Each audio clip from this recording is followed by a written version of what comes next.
What's up, everybody, and thank you for tuning in to Health Talk with yours truly, Dr. Ferris W. Corbett, where we provide you with life changing information with each podcast. Like, subscribe, and share. What up, everybody, and welcome to today's episode. If you ever had a strange craving for chocolate, sweet, salty, ice, or what have you, then you want to make sure you catch this episode. Make sure you tell somebody about it. Come on, let's talk about it.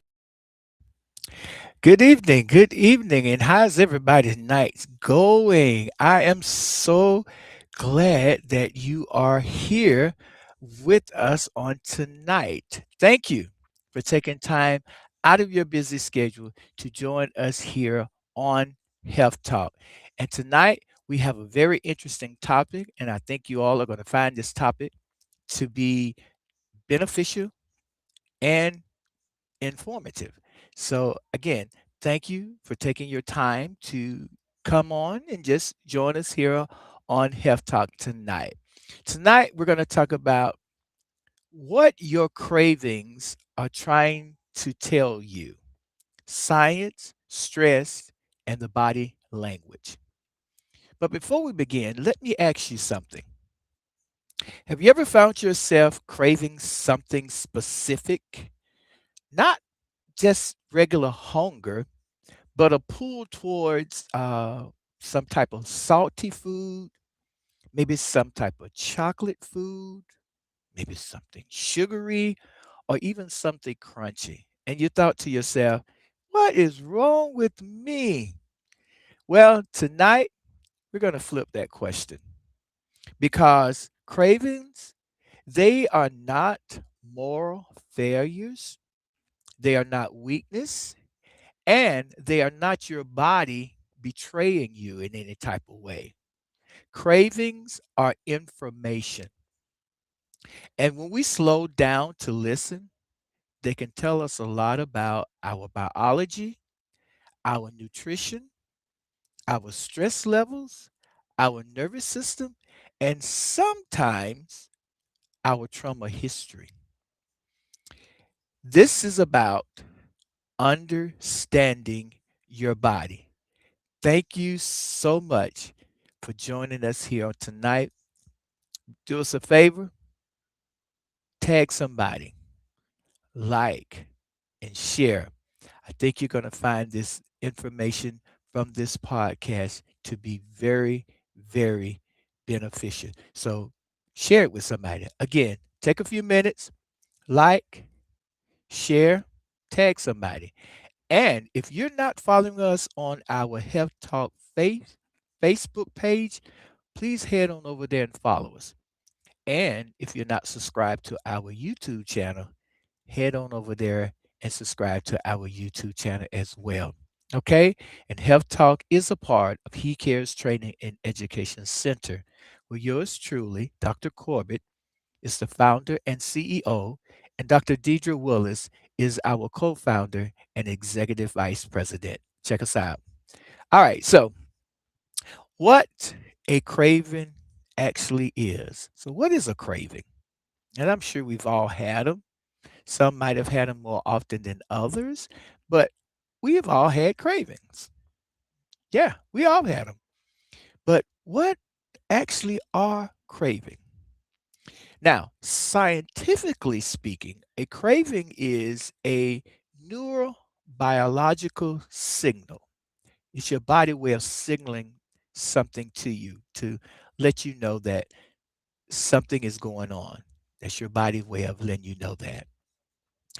It involves communication between the brain, specifically or especially the reward and regulation centers, hormones like dopamine, cortisol, insulin, and leptin. The gut brain axis, the connection between your brain and your gut, your stomach, as well as your nervous system. Now, cravings, they often show up when the body is trying to restore some type of balance. Uh, and this balance that is trying to restore is what we call homeostasis. Not all craving means deficiency. These are some key points I want you to understand. Not all craving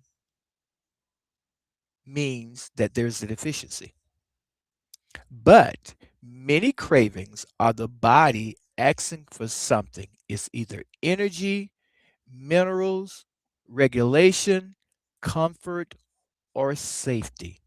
So, again, not all the cravings you have indicates there is some type of deficiency.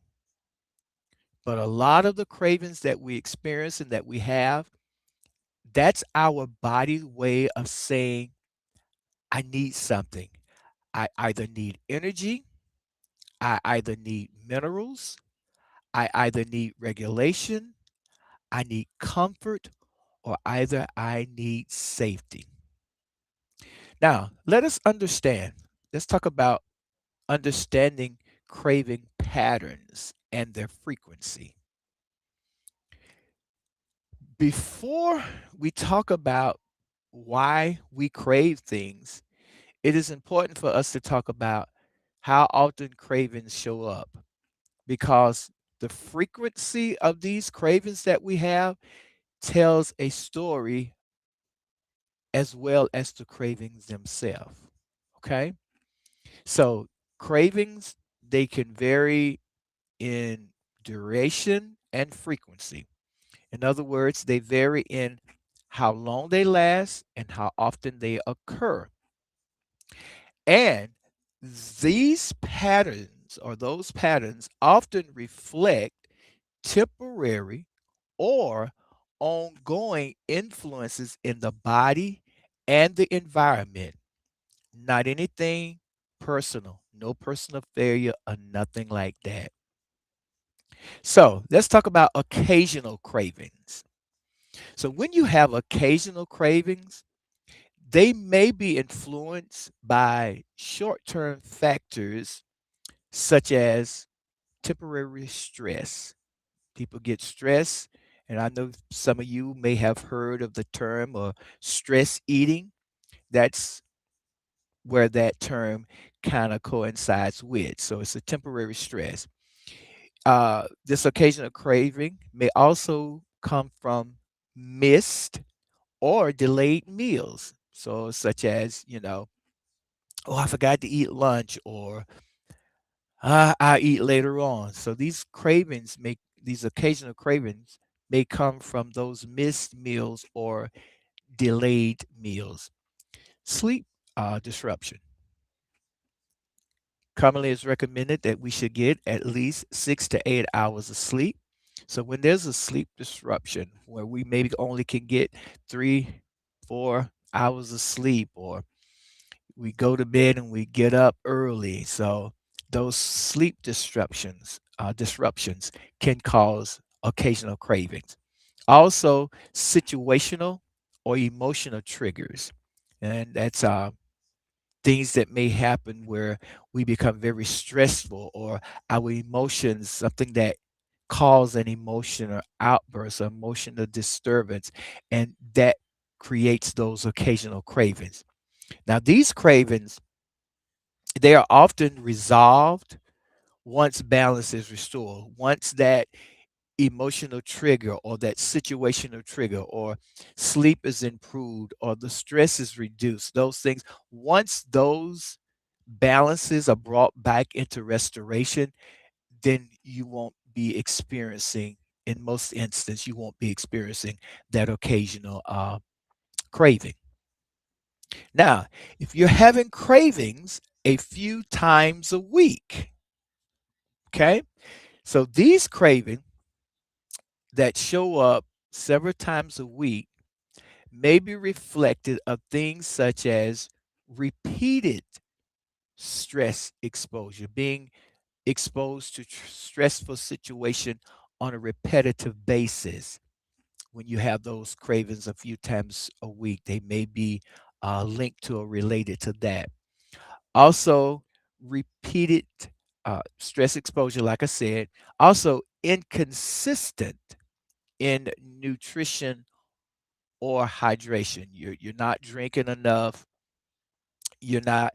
You may eat a good meal today, tomorrow you barely eat anything. So that's an inconsistent in your nutrition and your hydration.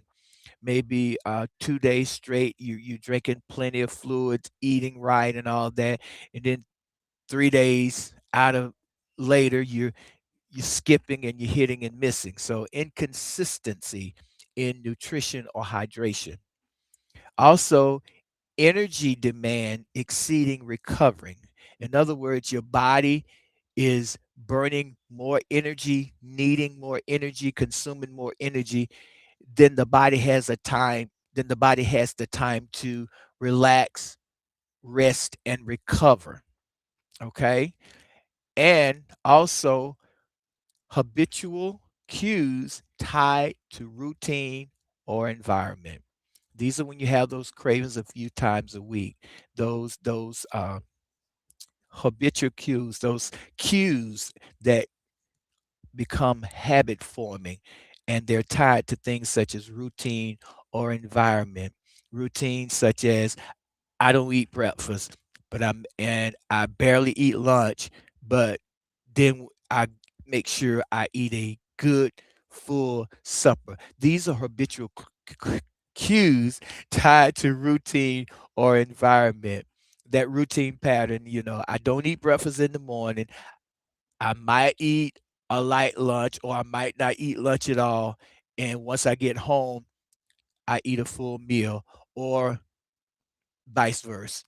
I make sure I get a little light breakfast, might get a little good lunch, but then for supper, I may eat little to nothing. Those are habitual cues as it related to routine or environment.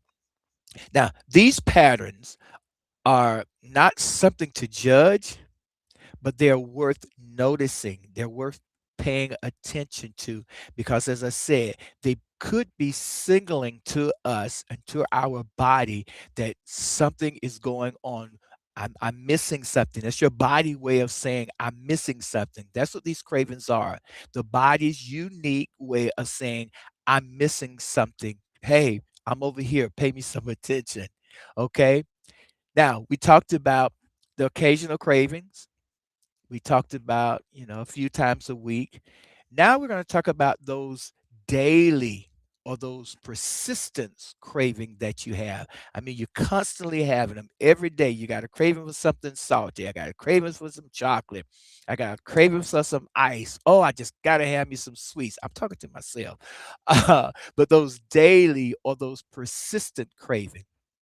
Now, daily or persistent cravings are not diagnoses. They're not way or indicators to diagnose yourself of, any type of serious medical condition or medical situation. Okay, but they can be associated with things such as prolonged stress or nervous system activation when your body is constantly in a stressful state, uh, or as we say, in that constant state of fight, flight, or freeze, when your body is persistently in that's creates that daily craving. We're going to talk about a little bit more down into the podcast.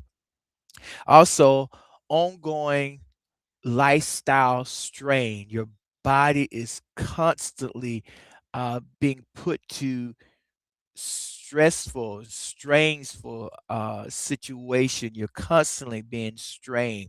You don't have time, as we said, to recover. You don't have your body doesn't have time to recuperate itself, and as a result, the body is saying, "When I can't recover, I need something to make up for that moments and those periods where I cannot recover.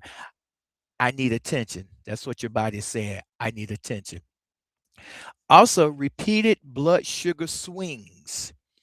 When we talked about, those routines where I eat breakfast, don't eat lunch, or eat a light lunch, by then your blood sugar has had a mood swing. It's dropped, and now you're trying to make up for it and you're trying to eat to bring your sugar back up. So those swings in your blood sugar, that up and down correlation when it comes to regulating your blood sugar, when it's fluctuating and going this number, when you're having a situation where your blood sugar is doing something like this here, that causes your body to have that daily or persistent craving. Okay. And lastly, long term disconnection from hunger and fullness cues. That is something important. Long term disconnection. Because these cravings are these daily cravings or these persistent craving, it causes the body through the nervous system, through chemical markers, causes the body to kind of get disconnected from saying, I'm hungry versus I'm full, those cues, and they get disconnected. I'm hungry, I'm full. These daily and persistent craving causes a disconnection. So you don't really know, am I really hungry? Am I full? Okay. So this is some of the effects as a result of those daily, persistent, long term craving.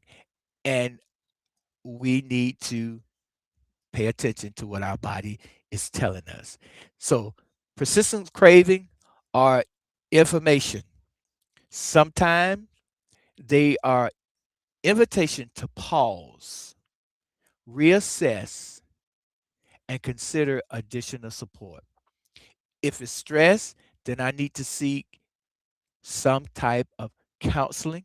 I might need to pray for those of us that are religious and of the Christian faith. But we need some type of support. If your body is staying in a state of flight, fight, or freeze, you may need to reassess your situation. You might need some therapy. You might need some counseling. You might need some self care. You might just need a moment to just pull away from everything and everybody and say, this moment and this time is for me.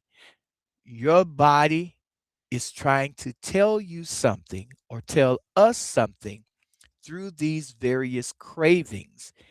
And we need to stop, reassess, and consider additional support. It's okay when your plate is full, and I'm not talking about with food, I'm talking about with life occurrences. It's okay sometimes to pause and say, no. It's okay to say to yourself, I need some me time. Okay. And we're not going to be like Medea and Cora in the movie when Cora told Medea, I need me some me time. No, you need some you time.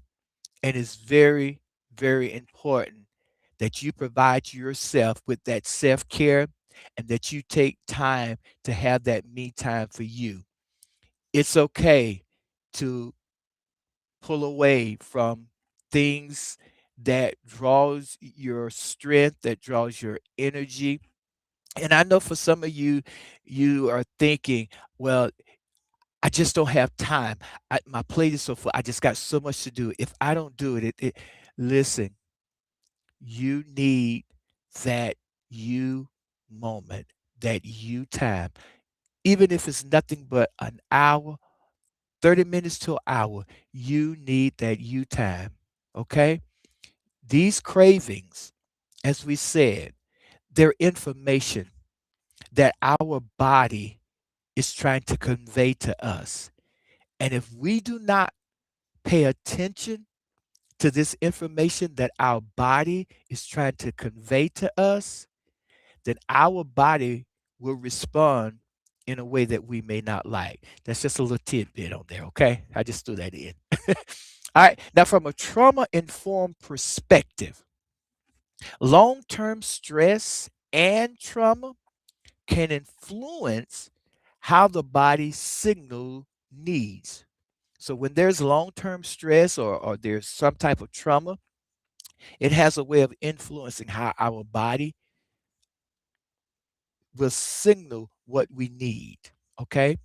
For some individuals, craving function as a self-regulation strategies, especially when the nervous system has learned to stay on high alert. Okay. So when we talk about frequency, we're not labeling or diagnosing. We are learning to listening with curiosity instead of criticism. All right, so what are some common cravings and what they may signal?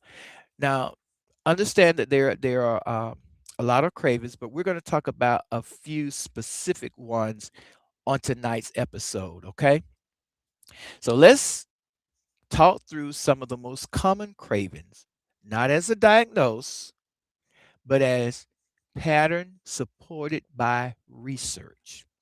The first one we're going to talk about is salty cravings. Persistent craving for salty food may be linked to things such as an imbalance in our electrolytes, our potassium, magnesium, zinc, sodium, uh, those such elements. Also, it may be when we're craving salt or something salty that our sodium level is low. And it could come from things such as excessive sweating, or it could come from things such as dehydration. Also, adrenaline, stress, and chronic cortisol activation. And when we talk, and this is as it relates to that, the body staying in that consistent state of fight, flight, or freeze. And when we say fight, flight, or freeze, that's the body's natural response uh, to stressful situation, dangerous situation, and this it's the body uh, nervous system responding to this. The body responds in a way of fight. I got to do what I got to do to protect my safety. Flight. I got to get out of this situation whichever way I got to get out of it. Or freeze. Have you ever noticed that sometimes some people in certain situations they just freeze? They don't either run, they don't fight, they just freeze. Fight, flight, or freeze. This is the body's natural response for safety. This is the body way of providing itself with safety. And this is when those adrenaline, stress, and cortisol begin to be activated. Okay. Other issues that may cause craving for salty food are certain medication. Certain medication kind of dry out because I know some of you may take some medication, you get the dry mouth and things of that nature. It's a has a diuretic effect, so it dries out. So that may cause that salty craving as well. And in some cases, low blood pressure states. If your blood pressure is low, that could be an indicator for you having that salty craving. Again, these are not diagnoses. These are scientific research data, okay, evidence based, but we're not diagnosing. We're just providing you with this information. Now, when it comes to salty craving, here's the trauma informed layer. I am a trauma informed practitioner, uh, certified trauma informed. So I have to throw that in, okay? So from a trauma form layer, chronic stress, it keeps the body in a survival loop. That's what I was just telling you, that survival loop, that fight, flight, or freeze. That loop burns through electrolyte faster than we realize. The body is trying to protect itself. Okay. Now, let's move on to one that many of you, many of you have, and that is that craving for something chocolate. Chocolate cravings are one of the most studied type of cravings that there is out there. And they are associated with things such as a deficiency in magnesium. So there's a craving for a chocolate. It may, I'm not diagnosing, again, we're not diagnosing. It may be an indication of magnesium insufficiency. It also may be an indicator for iron needs, that your body is depleted in iron, especially in those who may be in their menstruation cycle. So that craving for chocolate during menstruation um, could be a deficiency in iron because as you're menstruating, your body is losing the blood, so it's deficient could cause a deficiency in iron. Dopamine regulation. Uh, excuse me. Mood regulation under stress. So if you're having that craving for chocolate, it could be several of those things. Though the magnesium insufficiency, the iron, uh, the body needs for more iron, the dopamine regulation within the body. Also, and dopamine and all helps regulate blood pressure and all as well. And mood regulation under stress. So when you have that chocolate craving, uh, your mood, your body's trying to regulate your mood. Am I depressed? Am I feeling withdrawn, or am I feeling hurt? Am I feeling sad? Am I feeling broken? That mood regulation under stress, you get to craving that chocolate. That's why um, some people, when they're having that depressed, saddened, withdrawn moment, that's why they can sit there and eat a whole box of chocolate and don't even realize that they've eaten a whole box of chocolate till they reach in and find out there's no more chocolate. Okay. And I want you to know that magnesium, it plays a role in over 300 enzymatic reaction. What we mean enzymatic is enzyme reaction that happens within our body for regulation of the body function. Okay. And this include the nervous system regulation. And remember, the nervous system has that flight, fight, or freeze um, loop attached to it. Okay. So sometimes the craving is not about chocolate being bad, but it's about the body asking for calmness. Okay. All right. Now, let's talk about one that, yes, in a moment of transparency, and those of you that know me, one of the cravings that I have, but I am able to report that it's not as bad as it used to be, and that is sugar craving. Sugar craving often gets judged the most, but they are usually the loudest signal of imbalance. I need you to understand that. Sugar craving get judged the most, but these cravings are the loudest to let us know that something is not right. There's an imbalance somewhere in the body. So, some of the potential contributors to the sugar craving include things such as blood sugar instability. Again, in a moment of transparency, um, I do suffer from hypoglycemia, which means that my blood sugar has a tendency to be low all the time. And I have to be very careful with that. I'm speaking for myself.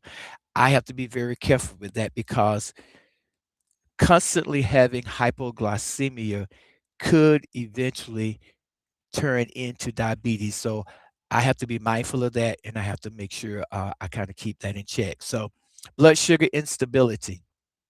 Also, inadequate protein or fiber intake. So if you're not getting enough protein in your body, if you're not getting enough fiber in your body, it may be an indicator uh, why you're having those sugar cravings. So a simple fix for that is increase your protein, increase your fiber. Hopefully that'll help with the sugar craving. Again, we are not diagnosing. Okay. And again, in a moment of transparency, I think that is what has contributed to my craving for sugar to uh, become lesser because I have increased my protein and I have increased my fiber intake as well. Poor sleep. Poor sleep. Did y'all know that? Did you really know that having poor sleep, not enough sleep, inadequate sleep can cause sugar craving? Think about that. Again, we keep talking about this stress. Stress is a booger. To be honest with you, it has a tremendous effect on the body. That's why it is so important that we manage our stress levels. So if you have a sugar craving, it may be due to chronic stress. Seek therapy. It's okay to seek therapy. It's okay to serve Christ and seek therapy. It's okay. Yes, I said it and I will say it again. It's okay to serve Christ and seek therapy. Okay? There. Now, emotional exhaustion. You have become so emotionally exhausted. You've gone through so much that has taken a toll on your emotional until you have become emotionally exhausted. And this could come from various avenue. It could come from dealing with health issues. It could come from dealing with chronic stressful situation. It could come from being there for everybody and feeling like nobody is there for you. You're always running to do this. You're always running to take care of that. You become emotionally exhausted, and that creates that sugar craving. Okay, and lastly, of course, my baby, trauma related nervous system dysregulation. Trauma and stress impacts the body in ways that you may not know about it. That's why stress management is critical. And that's why if you have dealt with or dealing with some type of traumatic situation, that you seek help so that you can get the body to come back into balance. That's why it's okay to serve Christ and seek therapy. Okay? Because everything is not a demon. Some things are just the body, the biological, the neuroscience, the makeup of our body as Christ has made it, trying to get back in alignment. And it's not always demonic. Okay? It's not always a spirit. Okay? So I will challenge you with this scenario here. If you can go and see a physician for your diabetes, for your hypertension, for your heart problem, these are all health issues. Stress, depression, trauma, they are all health issues as well, but from the mental aspect of our body. So, if you're going to say that a person that's dealing with depression has a demon and you want to criticize them or challenge them for going and seeking therapy, then you may need to reconsider your demonic influence of hypertension and you going to see a physician and taking medication. Okay? Just something to think about. I'm throwing that out there. Something to challenge you to think about. Okay? All right. So, under stress, the brains seek quick energy. When our body is under stress or when our body is going through traumatic situation, it needs energy. Okay? We're in that fight, flight, or freeze moment. It's a continual loop. Remember I said it's a continual loop. So when we are under stress or when we're dealing with traumatic situation, the brain seeks quick energy. And the quickest way for the body to get energy is through sugar. That's why that sugar craving happens. And it is not a character flaw, it is biology. Okay? Stress, trauma, all those, they eat up the body energy. And the body has to restore itself to balance, to that homeostasis state.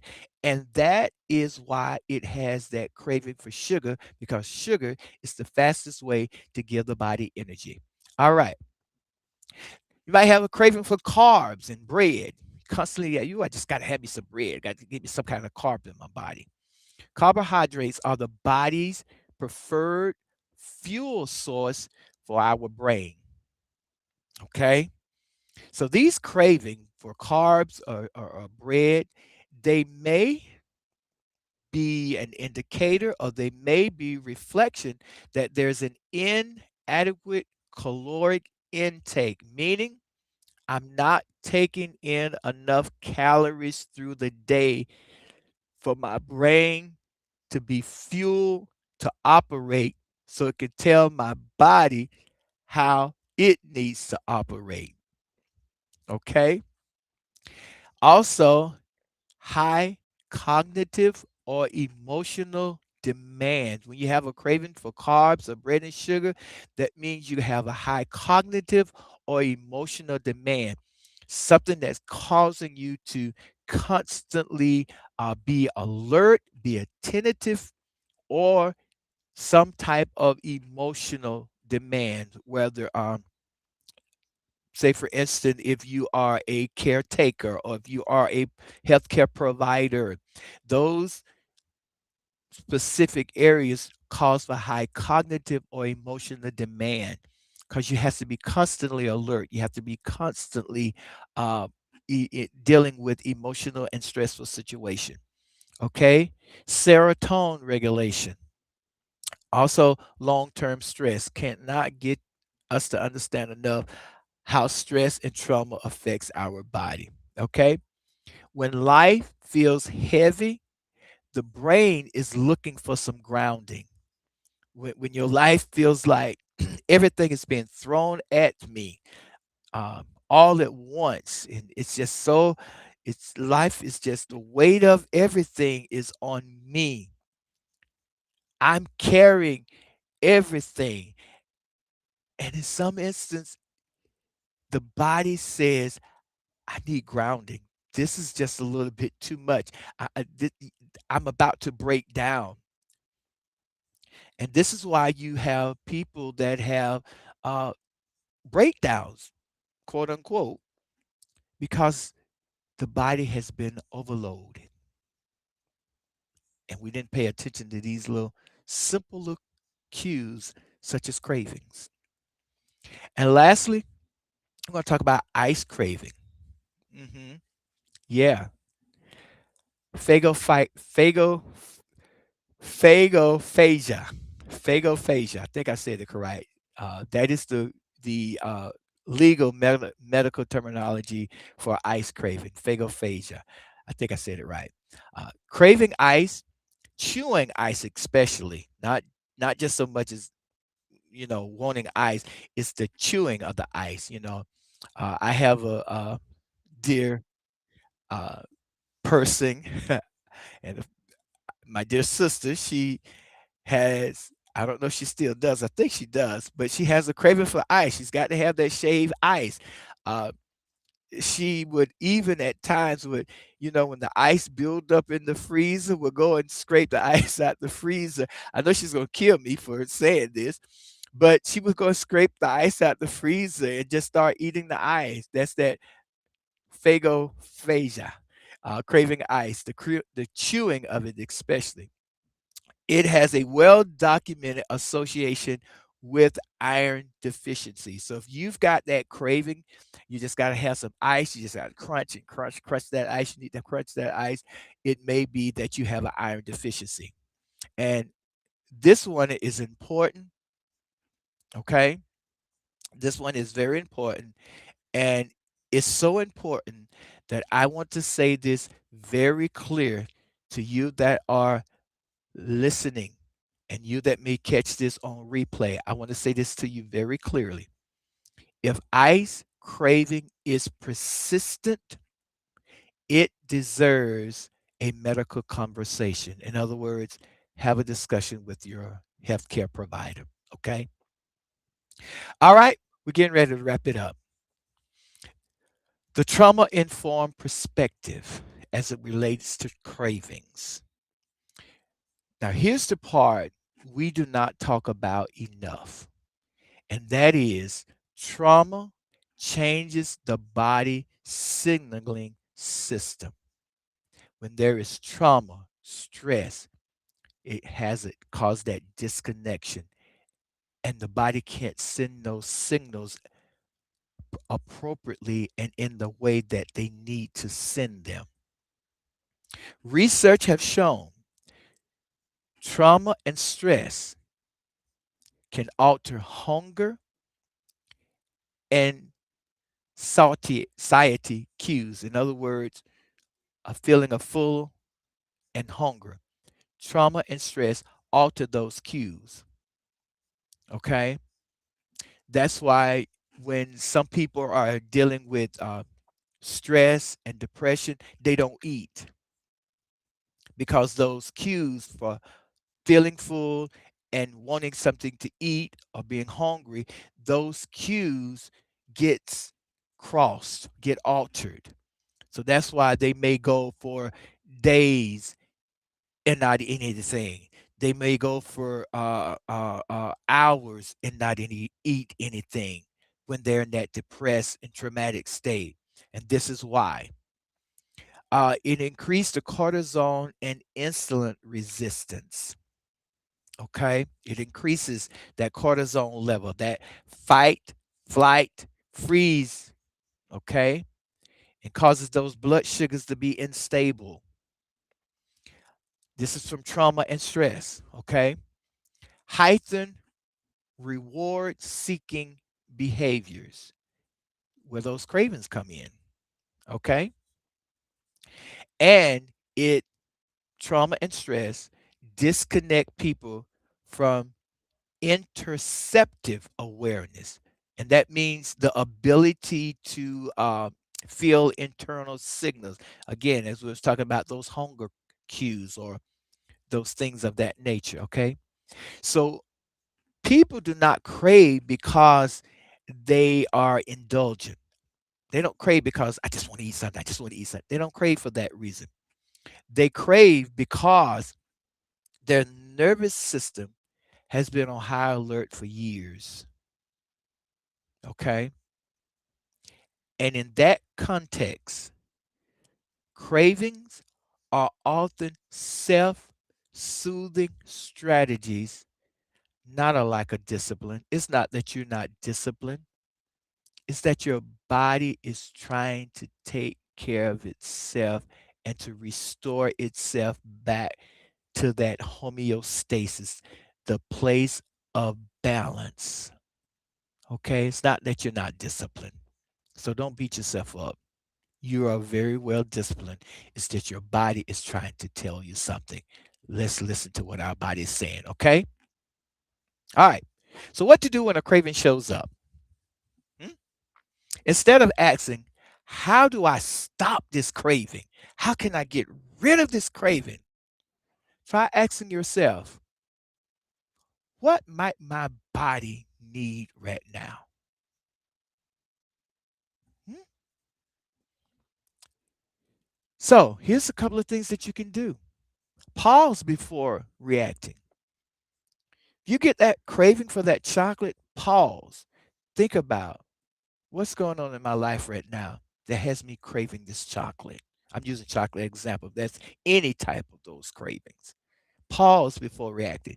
Before going and grabbing that chocolate bar, before tearing that sneaker up, pause and think, what am I dealing with right now? What's going on in my body right now? What's going on in my life right now? What could be causing me to want this chocolate? And I say this as some of the coworkers that I know, they always want chocolate. They got to have that chocolate because of the stressful environment in which that we're working in causes that craving. Okay, hydration check. Did I drink enough fluid today? Did I take in enough fluids today? When you want that salty craving. Protein and fiber balance. Did I get enough protein in? Did I take enough fiber when you get those sugar cravings? Gentle curiosity, not judgment. Don't beat yourself up. Pause before you react. What's going on in my life right now that's got me craving this? Make sure you're eating regular meals, at least 3 meals a day, at least the minimum. Adequate sleep. Oh, you just don't know. I do know, but if you don't pull over and rest your body will rest itself in a way that you're not going to be pleased with. So make sure you get adequate sleep, at least 6 to 8 hours each night, even on your days off from work. Okay? That keeps that body in that pattern of getting its rest. Stress regulation practice. You get stressful, try mindfulness, meditation, yoga, Tai Chi. These are all stress regulating practice. And we will do a mindfulness exercise at a later time here on the podcast. Make sure you join us when we do it. And medical evaluation when needed. Have that discussion with your healthcare provider if you're experiencing any of these cravings. We're not diagnosing anything tonight. We're providing you with scientific research, evidence based, that you can make an informed decision to have a healthy discussion with your healthcare provider. Listening does not always mean obeying your craving, but it does mean respecting the signal that it is sending you. All right. And before we close, I want to give you a few things to reflect on. So I'm going to give you a few minutes to grab a pen and grab a paper, or go ahead in the comments section. Right now, I can't see any of your comments right now, but at the end of the podcast, and those of you that may catch this on replay, and you leave a comment, ask a question, or anything like that, we will respond to your comment. Okay. So, again, at this current moment, I'm unable to see any comments at this time, but at the end of the podcast, any comment that you leave, I will, we will respond to your comments in a timely fashion. Okay. So, grab your pen, grab your paper, or you can type your response in the comments. And again, we will respond to your comment. These are some reflection questions for you. What cravings shows up most often for you? Of those cravings we talked about, or if there are any others, which one of them shows up most often in your life? Go ahead, jot it down, put it in the comment. Either way, these are reflection questions. These are questions to make us sit back and think and listen. This is the beginning of listening and respecting the cues that these cravings are trying to tell us. All right. Second question: what was happening in my life when these cravings intensified? What was going on in my life when these cravings intensified? Jot that down. Write it in the comment.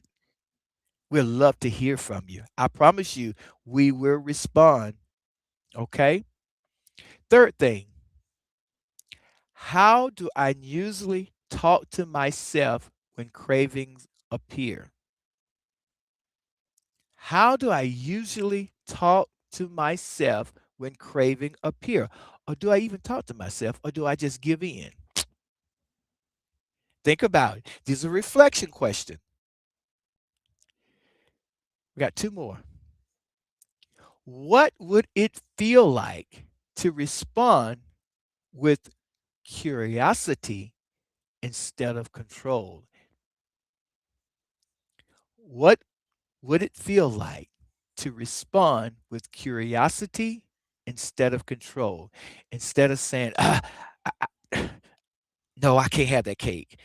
No, I can't have that piece of chocolate.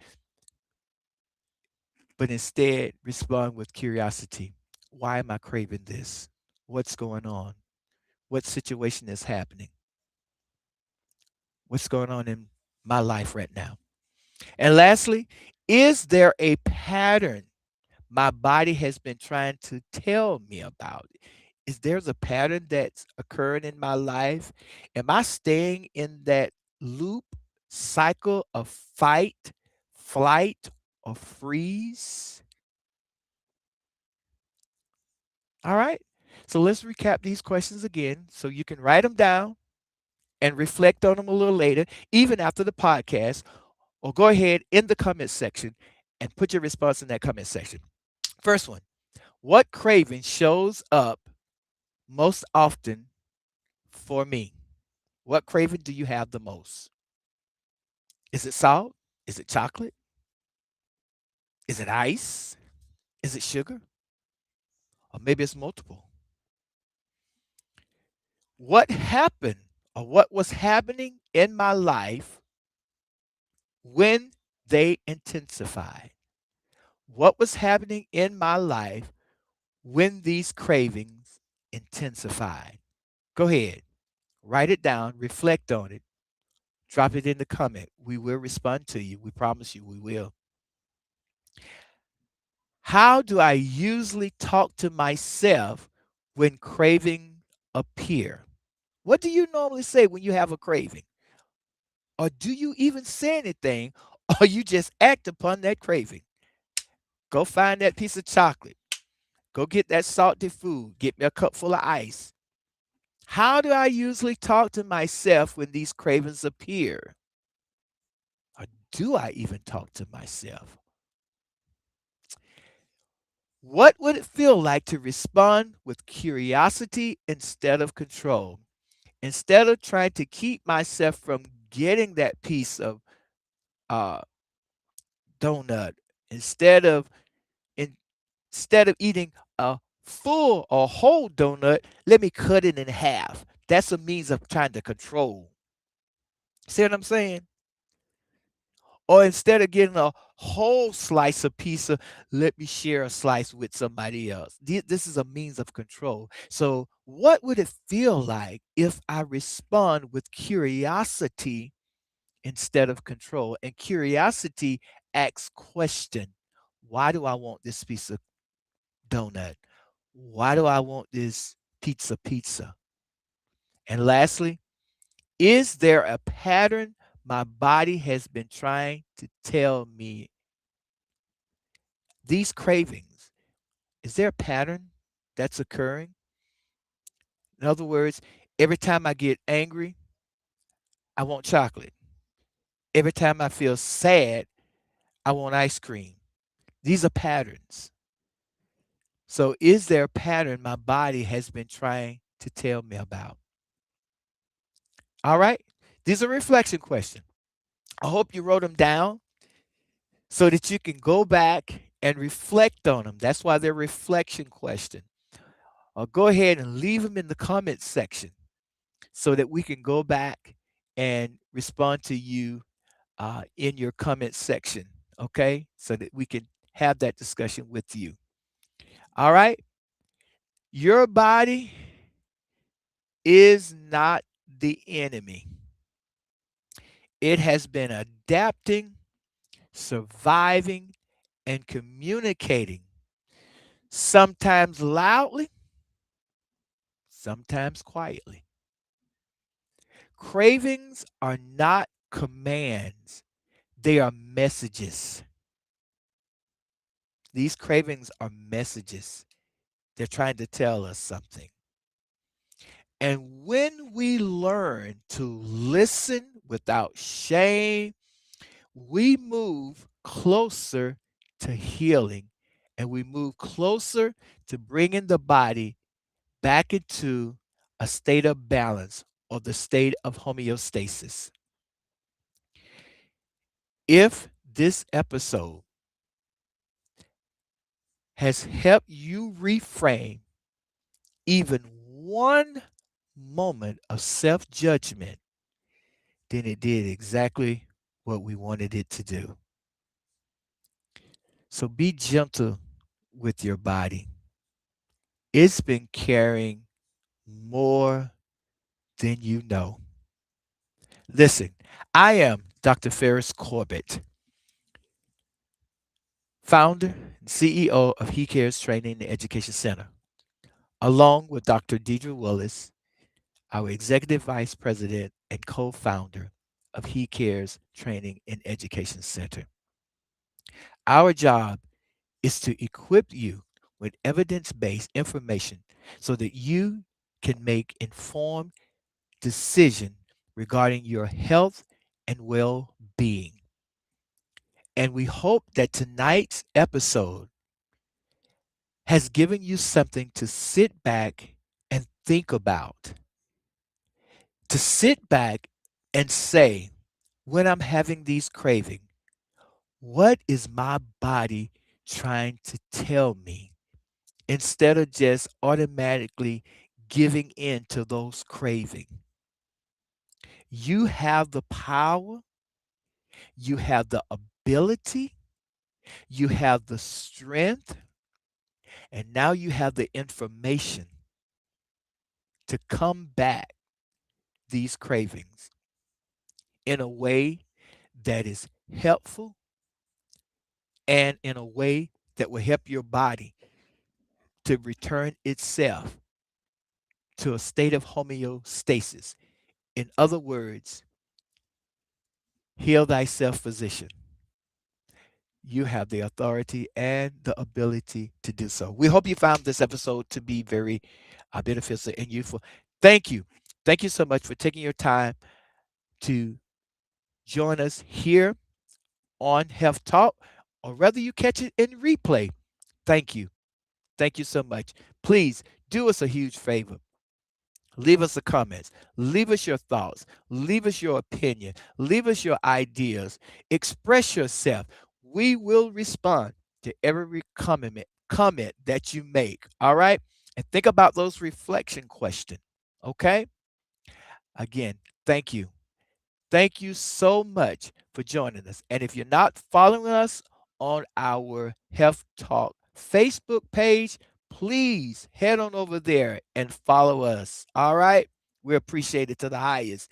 And if you're not subscribed to our Health Talk YouTube channel, head on over there, hit that subscribe button, hit that like, and hit that bell so that you can get notification each time we come on or anytime that we upload any new information. Again, thank you so much for tuning in to Health Talk with yours truly, Dr. Ferris Corbett. Until the next time Remember, your health matters. God bless you. Take care, and we'll see you soon.